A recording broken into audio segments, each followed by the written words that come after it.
So Bitcoin is sitting at 55,799 right now, as you can see.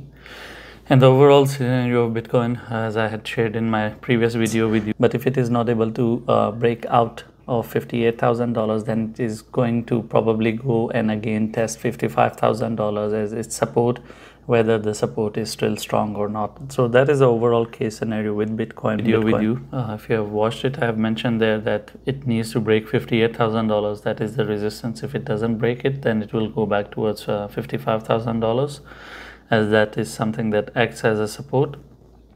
And we did see that it had a reaction towards 55, and then it tried to go up from there. Again, it failed to break out of $58,000. It had a dramatic drop. It ran into $58,000. As you can see, the wick, big wick over there. It couldn't break it and it dumped.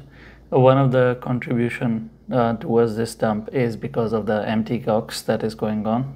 I mean, as I mentioned in other videos, I make 10 videos a day. If you're not subscribed to my YouTube, you wouldn't notice because I don't post them on TikTok and other social networks. But the German selling is creating perpetual pressure because their news is coming out in pieces. I'll tell you the way the news is coming out in terms of them selling. It comes in bits and pieces, which is leading to quite some frustration in the market. So I'll tell you what they did. So first we saw a news that is like 15-18 hours ago. 1,000 Bitcoins have been moved by the German government to the exchanges. 250 to Bitstamp, 250 to Coinbase, 500 to unlabeled addresses. And then after that, another news came in that Bitstamp aims to distribute empty COX Bitcoin. They didn't mention how many Bitcoins.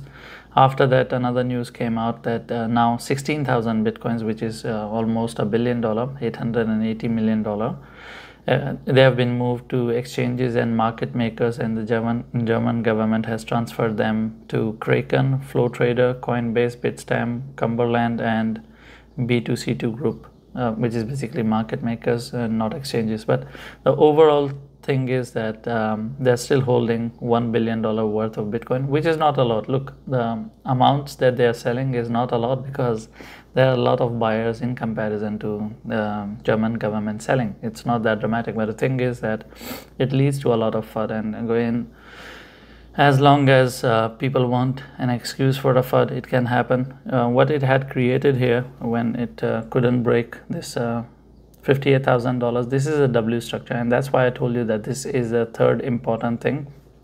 And sorry for stretching the video, I'm just trying to make some points. In TA, your first is always support and resistance. They are generally the most reliable one. Then the second thing is generally the trend, to identify what is the trend. And the third thing is, of course, the overall forms that you are seeing. It's a double bottom, or you can call it W, whatever you want to call it. This is a bullish structure. If only it had broken above $58,000, this thing would have shot up to 62.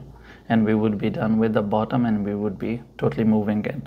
Now, unfortunately, the support is 55, but I can give you an indicator because the market is really trying to become choppy, and the indicator is at $54,000. As long as it doesn't go below 54 and start living there, you can expect Bitcoin to continue with its upward journey towards $62,000, and then hopefully from there I'll expect it to go towards 74 as well, but that will take 3 months time. But in terms of short-term perspective, I think it was a good reaction towards 58, and then of course the dump that happened because of the FUD. I hope that there is no more news that would come in and this area would hold. So 54 is your area. As long as it holds $54,000, we can expect it to continue with the upward journey. The moment it loses 54, it opens the doors to 50 and everything else. Then if someone is offering you prices in 40s, I will take that one as well, because then it makes the market totally volatile and unnecessarily bearish. So this is a critical point for Bitcoin. It is important for Bitcoin to hold, and I would expect a reversal from here rather than dumping. Let's see how it goes. The thing is that here it's TA versus fundamental, and the fundamental problem is that the government is announcing the selling of coin in pieces, even though they had mentioned that they are going to release them in 3 months time. Somehow they still decided to sell it earlier than their payments, which means that they are going to pay these people later on, but they are doing it now. Sometimes it feels like these people are getting paid to cause FUD so other people could benefit from it.